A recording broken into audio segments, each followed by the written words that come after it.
the parents, I think, have the best impression as to what's happening, when it's happening, where it's happening. I mean, so much more valuable than a little hour and a half assessment that I could complete in my office in an unfamiliar place.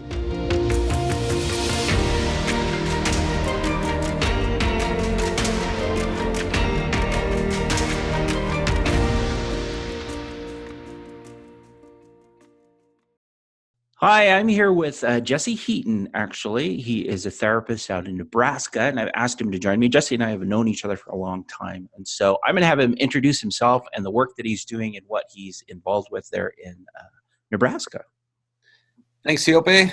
Yep, so as Siope said, my name is Jesse Heaton, and I am a clinician here in Lincoln, Nebraska. I have a small private practice here, and I work with families, mainly helping parents who have children with ADHD and or autism. And so the majority of my clients have children either on the autism spectrum or are challenged with ADHD. So that's great. So can you tell us a little bit about your work, like with the kids that you're working with? What are the types of skills that you work with them with? What type of interventions do you use? Sure. So we use the social skills development curriculum on smarter parenting, and the teaching family model is a major part of the social skill development that we do. We use, when I work with parents, we spend a lot of time focusing on effective praise and preventive teaching. Everybody that comes into my door gets introduced to smarter parenting. Ah, great. They see all the videos. We refer back to effective communication quite a bit in family therapy.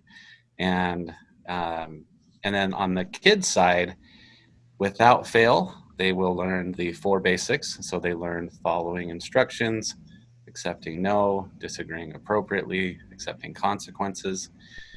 How do I know that I'm starting to get distracted? What does that feel like? How do I know when I'm starting to feel frustrated and angry? What does that feel like? Or overly excited?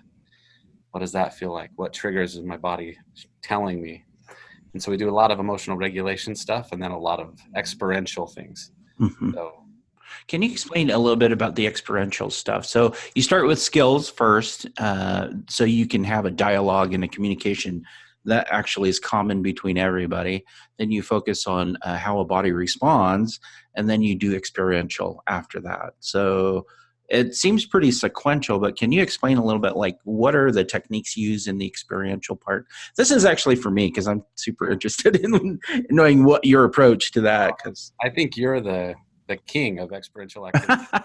I don't know about that. Honestly, I've seen you do so many experiential activities, and I've learned a ton from you in doing co-therapy with you. But so I'll just give you some examples of yesterday, just some things that we did in session. So I have a young kiddo who really struggles maintaining self-control. Oh. And so yesterday, after learning the skill of expressing yourself appropriately and maintaining self-control, we played Uno, and every time we gave each other a draw 2 or a draw 4, we had to look at the other person, make eye contact with a calm face, and say, "Thank you. I really appreciate that." And what this teaches is the ability to recognize that something negative might be happening to me in the moment, Yeah. but it doesn't have to impact the way I respond. Right. Okay. And so we're teaching emotional regulation. I'm feeling a certain way, but then how do I express myself? Right. And maintain some neutral or even positive outlook on the situation. So. Oh, that's great. That's fantastic. With the kids that you're working with, now you had mentioned autism and ADHD. Right. And really, ADHD usually doesn't come by itself. I mean, there's usually a bunch of other things that are going on. And so how do you work with children when they come in with multiple issues? Like ADHD is one thing, but they're dealing with all these other things. What is your approach to that? It's a good question, Siope. So I initially, after doing a mental health assessment, try to identify what the priority problem is and what's causing the most dysfunction in the moment, Mm-hmm. in the home, in the schoolroom, and so what's the priority problem? Is it anger and aggression? Is it anxiety?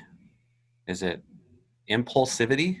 Mm-hmm. And so all of these little subcomponents of ADHD Yeah. then come to the forefront of the work. And then we target the priority problem. So let's just say that it happens to be impulsivity. And I'm making really poor choices because I'm so caught up in the moment, whether or not it's an adrenaline rush or peer pressure, or there's just something that I can't delay my gratification, that I'm in the moment and I'm just really impulsive. And so then that becomes our first target area. Okay. And then a lot of times, I mean, anxiety is a very common subcategory of ADHD. Irritability is a subcategory. Anger and aggression is a subcategory. Mm-hmm. So that we a lot of times ADHD just gets broken down into these smaller components, and then we work on those individually. Yeah, yeah. It's interesting that you are able to pick that apart. Do you rely more on your assessment of the child, or on reports from the parents and teachers, or is how do you determine what is the most important topic? Yeah, good question. So I think that kids tend to come into therapy Mm-hmm. just happy. They're excited to get out of the house. They're excited to impress whoever they're talking to. And so the version of the little kiddo that I see is very rarely the same kid that parents see at home. Mm-hmm. And it's interesting. Just a few days ago, I heard this nasty argument walking down the hall to my office. And I'm like, oh, this is going to be an interesting couple of minutes. We'll see how this goes. Hopefully, it carries on into my office and we can work on it. Sure enough, the door opens. Kid is just smiley face and happy. And so, to answer your question in a really long, in a long way, is the parents, I think, have the best impression as to what's happening, when it's happening, where it's happening. Mm-hmm. And so, working with the parents, getting their understanding and their exposure to the behaviors, getting their impression as to what the triggers might be, is so invaluable. I mean, so much more valuable than a little hour and a half assessment that I could complete in my office in an Mm-hmm. unfamiliar place. Right. Yeah. Second to that would be the teachers, right? That the teachers see, in my experience, Mm-hmm. the teachers see them, if not more than the parents do during the day. Right. Getting the teacher's opinion is so valuable as well. That's great. So in your treatment, it sounds like you work with the parents pretty closely to get information and input. And so how long would you say an intervention would be for a typical client that you would say, as far as ADHD? How involved are the parents with treatment? The majority of the sessions that I have are come into my office. As Hmm. part of my private practice, I offer one in-home session per month. Oh, that's great. I, That's not very common, right? I mean, that's not really a common thing to do. I don't think it is in private practice. Yeah. So the work that uh, in-home providers do, I think, is invaluable. Hmm. The majority of my young career as a clinician happened in the home. Right. And it's just really hard to recreate that environment where kids feel comfortable, where you get to see genuine behavioral and emotional responses to things. And Yeah, so, no, I agree. I have to interrupt real quick just because if somebody's listening or watching, then they really need to know this. Jesse actually has spent time doing in-home work. So years and years of experience, and then supervising other people who go into homes and do interventions and behavioral interventions with families. And actually, Jesse was my supervisor. So for a long time, which was great, actually. I give him a hard time with my paperwork though, because paperwork, oh, can't I just work with kids? I would just want to right. work with kids. So that's really unique because I don't think I know any other clinician that actually will see a client in their home. Has that been more helpful for you and for them, or is that more difficult because you have to leave your office and drive somewhere, right? Well, so economically, Yeah. it's probably not best practice. Yeah. Right. Right. It's in regards to treatment success rates, Yeah. invaluable. Yeah. That's great. So, That's fantastic. and Holy not cow. every family takes you up on it. I mean, not every family wants you to be In their home. see the Yeah. immediate surroundings, and that's okay. Yeah, no, but to have that offering, I think this is a great thing for parents to know is that if you want that type of thing, maybe you should request it or find somebody who would do that. But I, for one, feel like it's super valuable to have somebody there at the house to see what's happening, because it's one thing to hear about it and then to have the therapist interpret it.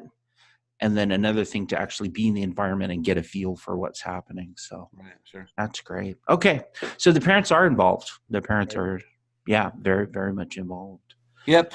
The beginning of the session or the end of the session will typically take some type of 5 or 10-minute collaboration with the parent. Mm-hmm. So just giving me a brief update. I probably do this more often than I should, COP, to be honest. Yeah. I ask parents to send a weekly email prior Oh. to the session. Mm-hmm. Get an idea of what they're seeing, what they've observed, what their impressions are, what the mood has been like, how are the goals coming along. It's very rare. I work with kiddos from 4 to 19 years of age. Yeah. If I ask a kid how they've done, have they worked on their behavioral assignments? We're like, yeah, for sure. Just give me my candy bar. Things are good. And so without parents' feedback and communication, it's just really hard to gauge how they're really doing. Yeah. Yeah. No, that makes sense. That's cool. In your practice with ADHD clients, what are the ages that you see? Like, do you see all ages pretty much, and are they pre-diagnosed before they come to you? Like, are they diagnosed by a different team, or do you do the diagnosing? Yep, good question. So I do see kids starting right around the age of 4 Uh-huh. up until they become adults. Okay. And I work with adults that have attention deficit concerns as well. Right. And a lot of times the interventions and the techniques are the same in just generalized to an adult brain, a fully developed brain. Right. Right. And then your second question was good. Oh, pre-diagnosis, right? Yeah. Yeah. Yeah. So unfortunately, kids come to my office with a lot of behavioral things, and parents are like, they're just making these awful choices, and I don't know why they do what they do. And then we break it down, and then we spend some time with them, and within a little while, 3 or 4 sessions, it becomes pretty apparent that they have several of the symptoms of an attention deficit diagnosis, and whether or not it's ADHD combined type or ADHD inattentive type. Mm-hmm. A lot of times the inattentive type goes significantly, severely underdiagnosed.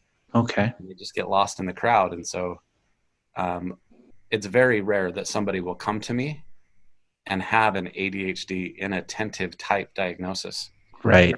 There are all kinds of behavioral symptoms happening, and the parents can't quite put their finger on it, or the school can't quite put their finger on it. And so coming pre-diagnosis is pretty familiar. Okay. That's great. That's pretty great. All right. What's it like being in private practice? I mean, this is a clientele you've chosen to see, because you could see a range of different, issues and ages. But why this age? Why this diagnoses? Why this population? I wish I had some miracle tearjerker story, but I really don't. I think it was just a matter of who I worked with going through my undergrad and then graduate school, Mm-hmm. and then cases and clients that I just felt really familiar with. Yeah. And then I do see a handful of other clients for other things. Yeah.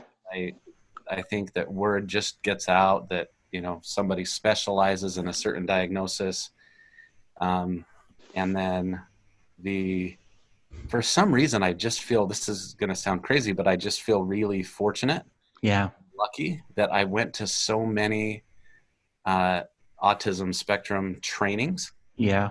The state of Utah had so many just awesome, really educational conferences, and that kind of tapped me into that community.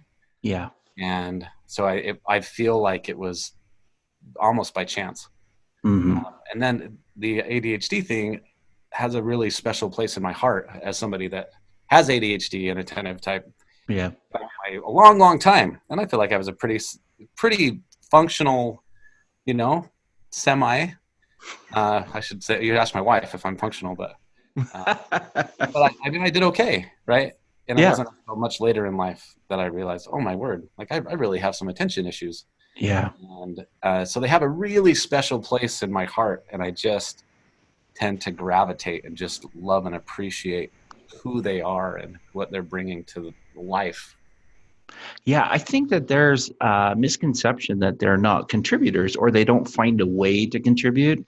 And my experience has been they find a way to make things work. They're almost more creative that way, just to try and compensate, I guess, for some of the deficiencies that they struggle with. You know what I mean? I totally do. I would agree. Yeah. So, Absolutely. any other things that you're working on? Any other exciting projects that you're involved with? Um, so I could go on and on. uh, but I recently have tapped into a a community that tracks internal biorhythms through metronomes. Okay. And the really cool thing I think about our field is that uh, research is incessant. I Yeah. mean, new things are coming out, and new strategies and evidence-based practices are coming out, and it's just constantly being researched. And so, just recently, I've tapped into this internal biorhythm community where it's very similar to biofeedback, Yeah. but helping develop some equipment that uh, tracks internal rhythms, heart rates, the timing and the space between heartbeats, and the amount that a kiddo sweats under stress, Hmm. the amount of muscle tension that's in their body when they feel stress. Yeah. So helping them self-soothe through some of this timing and pattern work. Yeah. That's So, kind of cool. So, are there specific exercises then that you teach them to help them regulate some of those right, moods, I guess, right. right? So have you heard of tapping? Yeah. Yeah. Yeah. Yeah. Hmm. So it's really similar to tapping. And so there is some type of a beat or a rhythm that's happening in the background, and then they get hooked up to some biofeedback like equipment, and Hmm. then they tap uh, to certain rhythms Yeah. that increases attention to focus and attention to detail. Yeah. And watch their internal rhythms just slow down. Yeah. A lot of times when you have a kiddo with anxiety, there's a really fast paced um, kind of personality trait that comes with that, Yeah. teaching them to slow that down through their biorhythms and being able to manipulate that through their breathing, through muscle relaxation techniques is just super cool. That is amazing. You know, I was introduced to some of that in a mindfulness training, but the mindfulness wasn't about sitting still. It was actually integrating some body movement in order to be aware. And yeah, I mean, it's fascinating. I think you're right. When you're able to shift the focus from the inattentiveness to something very particular, you know, for an ADHD type issue, it actually to helps the child figure things out a little bit better and calm down. And anyways, yeah, that's fascinating. I didn't know you were doing that. That's really cool. Yeah, when you think about coming into a situation that feels out of control Yeah. and ungrounded, and then you can control and you start this belief, I Hmm. can control my body in this situation, that I'm not a victim to, happenstance. I'm not a victim to the environment, that I can really control my response Right. to every situation. Right. That's pretty powerful, encouraging. Yeah. Yeah. Yeah, yeah. I think it's that spiraling thought that you're out of control. You know, that kind of just feeds on itself, and pretty soon you are out of control. So that's Yeah. fantastic. My That's mom great. has this metaphor that she told me years ago Uh-huh. about waves and being blown around in the wind and being a ship lost at sea without a sail. Mm, Think about a kiddo that just becomes distracted by anything, right? The clock ticking, yeah. right? Or Yeah. somebody sniffling in class, or somebody rubbing their shoes on the ground, or some thought about the car that I saw on my way to school, right? And just helping them feel grounded, establish their sail. I'm Mm, headed in a direction and I'm going to keep that course. yeah. Tools to maintain that course, I think, is a great educational metaphor that kind of gives us some insight as to what it's like for kiddos that have ADHD. Right. So, That kind of, yeah, that's great. Wow, is your mom a therapist? I'm curious because she sounds smart. my mom actually is a college professor, but Oh, she teaches at a university there in oh, the woods, but she teaches child development and oh, wow. So she is in the field. I mean, she's very aware of issues and growth, and that's fantastic. So, yeah. so in a way, she is a therapist. I mean, she is a. Yeah, she was my therapist for sure growing up. I think all our moms can be therapists. I mean, yeah, all depending. That's great. I'm trying to think if there's anything else I wanted. I just wanted to get an overview, kind of talk about ADHD, what you're doing. Do you have any recommendations for parents when they bring their child into a therapist for treatment? Do you have any recommendations for them, things that they should do or consider doing, or things they should ask the therapist before treatment? Yeah. Um, speaking from personal experience, Mm-hmm. it can be hard at times to give parents feedback, and it's hard to give parents instruction because it's one adult to another adult. Yeah. And parenting is a really sensitive topic, right? Yeah. Something that we personalize and that we all take so serious. Mm-hmm. And so I think my feedback or my suggestion would be to just come to therapy and know that this therapist might have some ideas and suggestions, and they're not beating up your parenting style, Right. saying that you're a bad parent. And I think sometimes I'm probably overly cautious. I think parents are like, hey, just give me some ideas, and I'm overly cautious, not wanting to overstep my bounds. But just come to therapy with an open mind and know, hey, there Yeah. might be some things that I could do in addition to what I'm already doing Mm-hmm. to help my child be successful. Yeah. So Oh, that's great. Yeah, I think that there is this idea. It's weird because when clients do come in, there's almost this expectation that they want you to magically do something that will fix the problem, and at the same time, you will completely side with whatever they say, and that, you know what I mean. And when you're working with a child or in therapy, um, there's a fine balance because you're trying to build a relationship, at the same time, you're trying to offer suggestions for change, and you're removed from the situation enough that you can see things that maybe they miss.